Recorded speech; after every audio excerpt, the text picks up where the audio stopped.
विद्या असते, ज्योतिष विद्यामध्ये खूप साऱ्या विद्या आहेत. त्यातली एक पिंगला विद्या होती. त्यांना स्वामी सुतांनी अक्कलकोटला बोलावून घेतलं आणि सांगितलं की महाराजांची कुंडली बनवा. हुशार होते, त्यांनी काही दिवसांनी अभ्यास करून ज्या पद्धतीने स्वामी सुतांनी गोष्टी सांगितल्या होत्या तर त्यांनी पत्रिका बनवली. भजन कीर्तन चालू होतं, ती पत्रिका हातात घेतली आणि महाराजांच्या जवळ दिली. महाराजांनी सांगितलं ती पत्रिका माळ्यावर ठेवून दे. पत्रिका माळ्यावर ठेवून दिली. इकडे भजन कीर्तन चालू होतं. भजन कीर्तन संपल्यानंतर ती पत्रिका काढा म्हणून सांगितलं तर त्या पत्रिकांवर फुलं, अक्षदा, कुंक पडले होते. सर्व देवतांनी त्या पत्रिकेची पूजा केली होती. तर कधी कोणाला प्रश्न पडेल की खरंच कालचाच महाराजांचा प्रकट दिन आहे, तर हे 2-3 उल्लेख आहे की तोच स्वामींचा प्रकट दिन आहे. आजही नगरला गेलात तुम्ही आणि कोणालाही विचारा स्वामी समर्थांचा मठ कुठे आहे, तर ती तेव्हा बनवलेली पत्रिका तिथे दर्शनासाठी ठेवलेली आहे. त्यामुळे अशा स्थानी नगरला, इथे मी कांदिवलीला सांगितलं की स्वामी सुतांचा मठ आहे. कोकणामध्ये एका ठिकाणी महाराज गेले होते आणि त्यांच्या भक्तांनी खूप सेवा केली. ते खूप प्रसन्न झाले. त्यानंतर ते थुंकले हातामध्ये आणि छोट्याशा पादुका दिल्या. त्या थुंकीमध्ये आपल्याला पटकन कसं वाटतं ना, पण ते थुंकले आणि जे थुंक होती त्या थुंकीमध्ये पादुका होती. तेवढ्या पादुका आजही कोकणात एक स्वामींचा मठ आहे, तिथे त्या दर्शनासाठी आहे. असे स्वामींच्या ज्या वापरलेल्या वस्तू आहेत.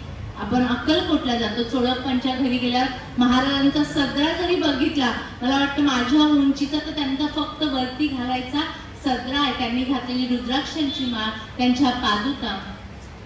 चोळप्पा आणि बाळप्पा हे त्यांचे खूप लाडके शिष्य होते. जेव्हा त्यांनी देह ठेवला चोळप्पाच्या घराच्या बाजूला. आणखीन एक चूक आपण अशी करतो, अक्कलकोटला जेव्हा जातो, वटवृक्ष मंदिरात जातो, ते महाराजांचं साधनेचं रोज नित्य बसायचं स्थान होतं. पण महाराजांची समाधी चोळप्पाच्या घरी जेव्हा आपण जातो त्याच्या बाजूला महाराजांची समाधी. त्यामुळे अक्कलकोटला गेल्यावर या 2-3 जागा आहे, त्यांचं दर्शन घेऊन येण्यात. आपण फक्त जातो त्यात ध्यान मंदिर आहे, आपल्याला वाटतं ते समाधी मंदिर आहे. ते समाधी मंदिर नाहीये. महाराज रोज जिथे बसायचे ज्या वटवृक्षाखाली, त्या वटवृक्षाखालची जागा आहे. 2 वर्षापूर्वी जेव्हा मी इथे मठामध्ये यायला लागली होती आणि त्यानंतर मी गाणगापूर वगैरे गेली आणि तिथे मी अक्कलकोटला गेल्यावर तिथे ध्यानाला बसले आणि माझ्या मनात असं आलं, दत्त संप्रदायात बघा आपण कोणालाही नमस्कार करतो. आपण हाताला नमस्कार नाही करत, पायांना नमस्कार करतो. का? तर आपल्या शरीरातली सगळी शक्ती ही पायांमध्ये असते आणि दत्त संप्रदायामध्ये पादुकांना खूप महत्व आहे. मी ध्यानात बसली होती, मी गोसावी काकांना म्हटलं आपल्या मठामध्ये पादुका नाहीये, त्यांना विचारा जर आम्हाला पादुका पाहिजे असतील तर आम्ही मुंबईहून घेऊन यायच्या आणि तुम्ही इथे लावून देणार कशा पद्धतीने. तेवढ्यात तिथे जे गुरुजी बसले होते त्यांनी सांगितलं ज्या वटवृक्षाखाली महाराज बसायचे ते आता सध्या तुम्ही बघितलं असेल अक्कलकोट पूर्ण नवीन बनवले मंदिर, तर त्या झाडाची मोठी फांदी कापली आहे आणि त्याच्या पादुका बनवल्या आहेत. त्याच्यातल्या पादुका आहेत, तुम्हाला आत्ता पाहिजे असेल तर घेऊन जा. स्वामींच्या कृपेने आम्ही 2 जोडी पादुका तिथून घेतल्या. एक माझ्या घरी ठेवलेल्या आहे आणि एक मठात आहे. आणि आता स्वामी जयंती येणार आहे तेव्हा त्या पादुकांना आपण चांदीचं वर्ख लावणार आहे पूर्ण वरून खाली. आणि त्यानंतर स्वामी माझ्या घरी हा जो आपण उपक्रम केलेला आहे तर त्याच पादुका ज्यांची इच्छा आहे की स्वामींनी माझ्या घरी यावं, त्याच्यासाठी काही खर्च नाहीये, काहीच नाही, फक्त आपल्या घरी नाव द्यायचं आहे आणि त्या पादुका आम्ही तुमच्या घरी घेऊन येतो. त्या चांदीच्या पादुकांना तुम्हाला अभिषेक करायला मिळणार आहे, पूजा करायला मिळणार आहे. खर्च काही नाही, फक्त तुमचा फुलांचा अभिषेकाचा तुम्हाला जो खर्च आहे तो येणार आहे. सोबत ज्या व्यक्ती येतील त्यांना खडी साखर एवढा प्रसाद फक्त पाहिजे आहे, बाकी काहीच नको आहे. आणि तुमच्या आजूबाजूच्या लोकांना, तुम्ही ज्या सोसायटीत राहता तिथल्या लोकांना बोलवा, एवढा मोठ्या पादुका तुमच्या घरी येणार आहे. तर नक्की इथे खाली नंबर दिले, माझा नंबर आहे. तर ज्यांची इच्छा आहे की ह्या अक्कलकोटच्या पादुका, किती आपल्या सर्वांचं नशीब ही मी गेले आणि मला पादुका मिळाल्या का नाही.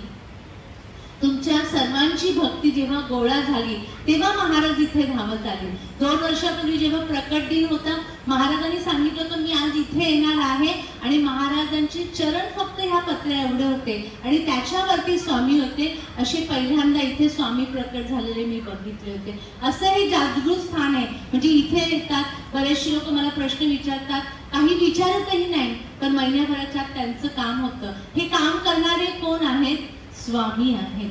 त्यामुळे काल जो तुम्हाला सांगितलं होतं, काल कोण कोण आले होते? बरेच, म्हणजे जवळ सगळेच आले होते की काल आपण काय केलं होतं? आपल्या हातामध्ये स्वामींचं नाव घेतलं होतं आणि ते हृदयापर्यंत नेलं होतं. आणि काय सांगितलं होतं मी? हे नाव जपायचं पण आहे आणि हे नाव जपायचंय. जपायचंय म्हणजे मला जपून ठेवायचंय. नाही तर मी आज गुरुमंत्र घेतला, उद्या आणखीन कुठेतरी गेली आणि परवा कुठेतरी गेली, मी विसरून जाईल, अरे हा मी त्या कळंबुलीच्या मठात गेली होती आणि मी गुरुमंत्र घेतले.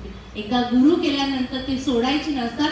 तर तो मंत्र जपून, जशी भारी साडी आहे, दागिना आहे, तो कसा जपून ठेवतो ना, ती तारीख लिहून ठेवा की मला ह्या दिवशी गुरुमंत्र मिळालाय. तो नाव जपून ठेवायचंय आणि